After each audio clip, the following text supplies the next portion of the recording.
Hello friends, this Ruhi Diba. Welcome to our classes. Friends, आज हम start करेंगे अपना चैप्टर। हमारा थर्ड चल ही रहा है। उसका एग्जाम्पल नंबर 2 क्या दे रखा है हमें। 2 किलोग्राम सेब और 1 किलोग्राम अंगूर का मूल्य किसी दिन 160 रुपीज़ था। मतलब 2 किलो सेब और 1 किलो अंगूर का मूल्य कितना रुपये दे रखा है, किसी दिन 160 रुपये था।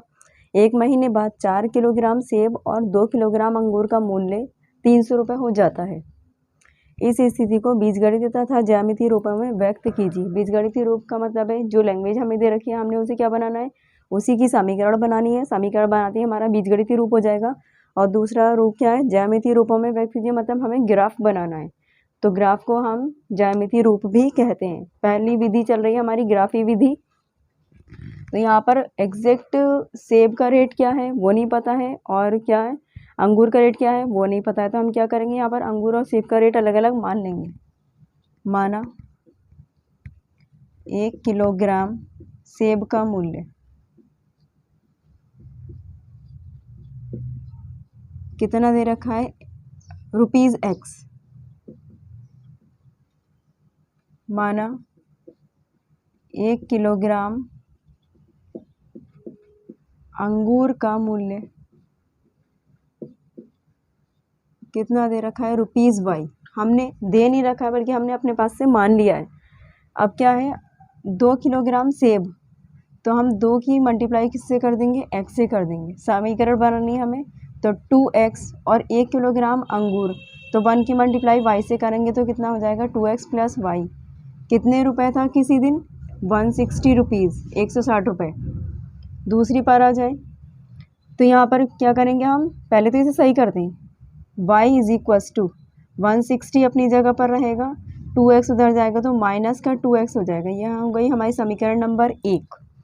अब हम आ जाते हैं अपनी आगे वाली लैंग्वेज पे। एक महीने बाद 4 किलोग्राम सेब, तो 4 की मल्टीप्लाई हम 1 किलोग्राम सेब कितने का है, x रुपीज़ का, तो 4 किलोग्राम कितना हो जाएगा, 4x का।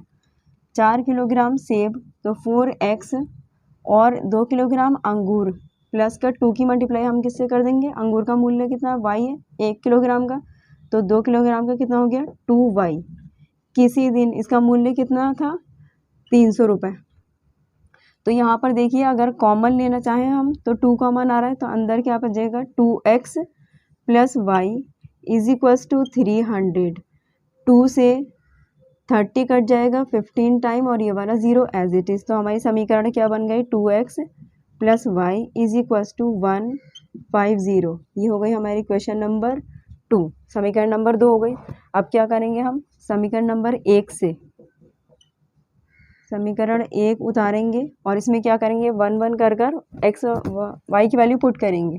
तो क्या है हमारी y is equals to 160 minus 2x हमने निकाली है।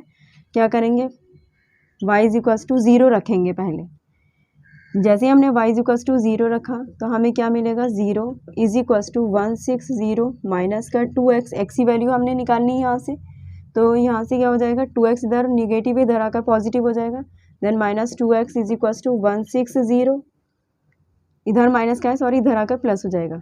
तो x इज इक्वल्स टू कितना हो गया, 160 अपॉन 2, ये 80 आ जाएगा। यहाँ से x इक्वल टू 80 मिला हमें। तो हम क्या लिखते हैं, x और y के बिंदु लिखते हैं। तो x क्या है हमारा 80 है, और y क्या है हमारा 0। अब देखिए हम क्या करेंगे, यहाँ पर ये 160 काफ़ी बड़ी डिजिट है, तो इवन अगर हम 1 2 0 के बाद में क्या रखेंगे, 1 2 3 रखेंगे तो हमें बहुत लंबा टाइम हो जाएगा। तो हम क्या करेंगे, ये इसमें 10 की डिजिट्स रखते हुए चलेंगे ताकि वो हमारी 2 से इजीली कट हो जाए। तो या तो हम -10 रख दें या फिर हम +10 रख दें। तो हम क्या करेंगे, y इज इक्वल्स टू अभी क्या रखा था 0, अब क्या रखेंगे हम 10 अपनी इसी इक्वेशन में। तो जैसे ही हमने y इज इक्वल्स टू क्या रखा, 10 रखा, तो y की जगह पर आ गया हमारा 10 इज इक्वल्स टू क्या रहा, 160 माइनस 2x, ये क्या है माइनस 2x इधर आ जाएगा और 10 उधर चला जाएगा, तो 2x इधर आते ही प्लस हो जाएगा, इज इक्वल्स टू 160 माइनस 10, तो ये कितना हो जाएगा, देन ये हो गया 2x इज इक्वल्स टू हमारा क्या हो गया 150, और 2 से 150 कैंसिल हो जाता है कितना, 75 टाइम। तो x इक्वल टू कितना मिला हमें, 75 मिल गया। तो हमें बिंदु क्या मिले, पहला बिंदु x का होता है तो x का यहीं रखा है 75, और दूसरा बिंदु y का होता है, y क्या है हमारे पास 10 है, ये भी मिल गया हमें। अब हम क्या करेंगे, समीकरण 2 से समीकरण 2 उतार लेंगे। कितना दे रखा है हमें, 2x plus y is equal to 150 हमने निकाली अभी। अब हम यहाँ पर क्या करेंगे, इससे y की वैल्यू निकाल लेंगे। तो y की वैल्यू जैसे ही हम निकालेंगे तो 2x इधर है, y की वैल्यू निकालेंगे, y यहीं रहेगा, 150 माइनस 2x हो जाएगा। यहीं पर हमें लिखना है फिलहाल। तो ये कितना हो गया, ये y इज इक्वल टू 150, तो ऐसे ही रहेगा, ये उधर जाएगा तो माइनस 2x हो जाएगा। तो इक्वेशन नंबर हमारी ये ना होकर ये है 2, यही है हमारी। तो हम यहाँ पर यही उतार लेंगे डायरेक्ट अपनी, कितनी, y is equal to 150 minus 2x। इसी में क्या करेंगे, y इज इक्वल टू क्या पुट करेंगे, पहले 0 पुट कर देखेंगे। तो जैसे y की जगह पर 0 रखेंगे तो ये तो हो गया हमारा टर्म 0 इज इक्वल टू यहाँ क्या रहा 150 माइनस 2x, x की वैल्यू निकालेंगे। तो यहाँ माइनस का 2x इधर आकर क्या हो जाएगा, प्लस का 2x, 2x is equal to कितना हो गया 150, 2 से 150 को कट करेंगे तो ये कितना आएगा 75 आएगा। तो x की वैल्यू हमारी कितनी निकली 75। x का बिंदु कितना है 75 है और y का बिंदु कितना है 0 है। 0 रखने पर हमें क्या मिला है आंसर 75 मिला है। इसी तरह हम आएंगे अब y इज इक्वल टू, यहाँ पर देखिए हमने y इज इक्वल टू 10 रखा था, हम y इज इक्वल टू -10 रख कर देखते हैं। हमने क्या कहा था, आप कुछ भी रख सकते हैं, -10 -20 -30, लेकिन क्या है इससे हमारा थोड़ा इजी हो जाएगा, या फिर आप +10 +20 +30 कुछ भी रख सकते हो। हमने क्या रखा है -10 रख लिया समीकरण 2 में।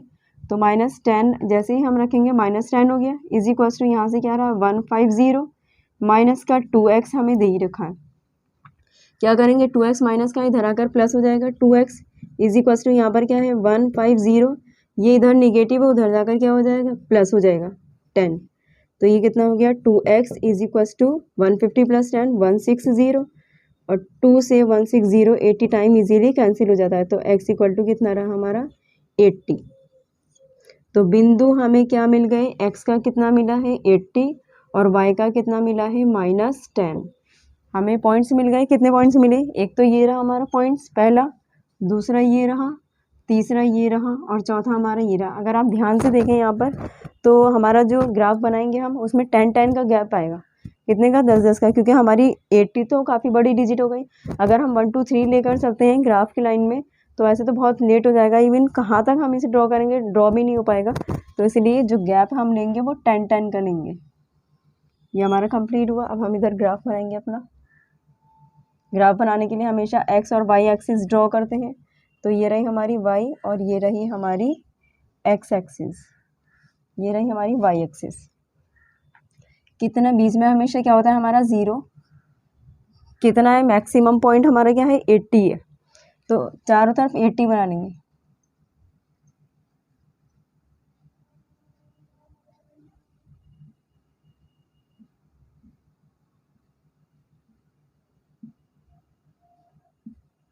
ये क्या हो गया 10 20 30 40 50 60 70 और ये रहा हमारा 80। ये रहा इधर आएगा -10 -20 -30 -40 -50 -60 -70 एंड -80। इसी तरह ऊपर चलेंगे, पॉजिटिव आएगा 10 20 30 40 50 60 70 और 80। नीचे आएंगे तो -10 -20 -30 -40 -50 -60 -70 -80, बस 80 तक रहने देने दें, -80। ठीक है। अब हमें पहला पॉइंट जो चलना है वो क्या चलना है, ये देखिए पहली वैल्यू x की और दूसरी क्या है हमारे y की। तो x पर 80 लेना है और y पर 0 लेना है। x पर 80 तो ये रहा और y का 0 पॉइंट यही है, तो इसका मतलब है हमें इसी पॉइंट पर क्या करना है रुक जाना है। और हमने शो क्या किया है 80,0, तो हम यहाँ पर भी शो कर देंगे 80,0। पहला बिंदु हमने यही लिया है दूसरा बिंदु हमारा क्या है 75 और 10। 75 की अगर बात करें एक्स एक्सिस पर 75 है और वाई पर क्या है हमारा 10 है। तो 70 और 80 के बीच में हमारा क्या होगा 75 का। हमने मान लिया यहाँ कहीं 75 है हमारा। एक्स एक्सिस पर हमने 75 ले लिया, वाई एक्सिस पर कितना चलना है 10। 10 के लिए हमें थोड़ा सा ऊपर जाना पड़ेगा। तो ये रहा हमारा क्या है, ये रहा हमारा इसी लाइन में आएंगे, ये हो गया हमारा 75, 10। दूसरा बिंदु हम शो करेंगे, एक्स एक्सिस पर कितना है 75 है, वाई एक्सिस पर कितना है 0। एक्स पर 75 ये रहा और वाई पर 0 क्या रहा हमारा यही। ये वाई एक्सिस ही है, 0 ही चल रही है। ऊपर जाएंगे तो क्या होगा, डिजिट्स बढ़ जाएंगी। तो इसका मतलब है इसी पर हमें क्या लेना है 75, 0। नीचे लिख रही हूँ 75, 0 के पॉइंट्स आ गए हमारे। नेक्स्ट क्या है एक्स एक्सिस पर 80 और वाई एक्सिस पर कितना है हमारा -10। तो एक्स एक्सिस पर 80 तो ये रहा और वाई एक्सिस पर -10 का मतलब है थोड़ा सा हमें नीचे आना पड़ेगा। नीचे आएंगे तो ये कितना हो जाएगा, इसी लाइन में चलना है आगे। तो ये हो गया हमारा 80, -10, 80, -10।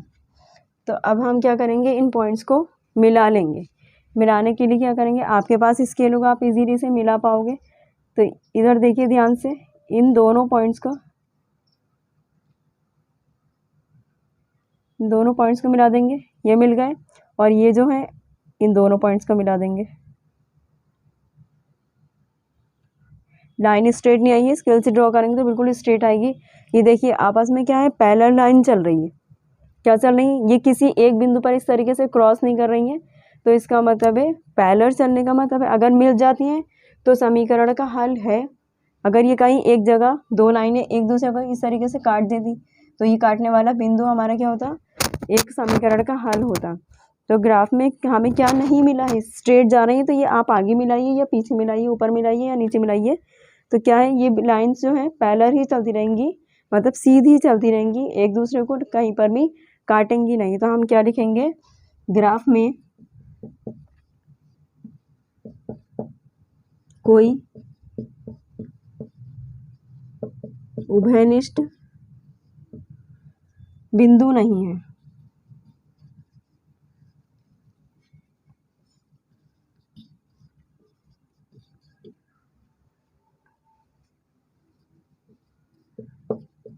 अतः समीकरण युग्म का कोई हल नहीं है।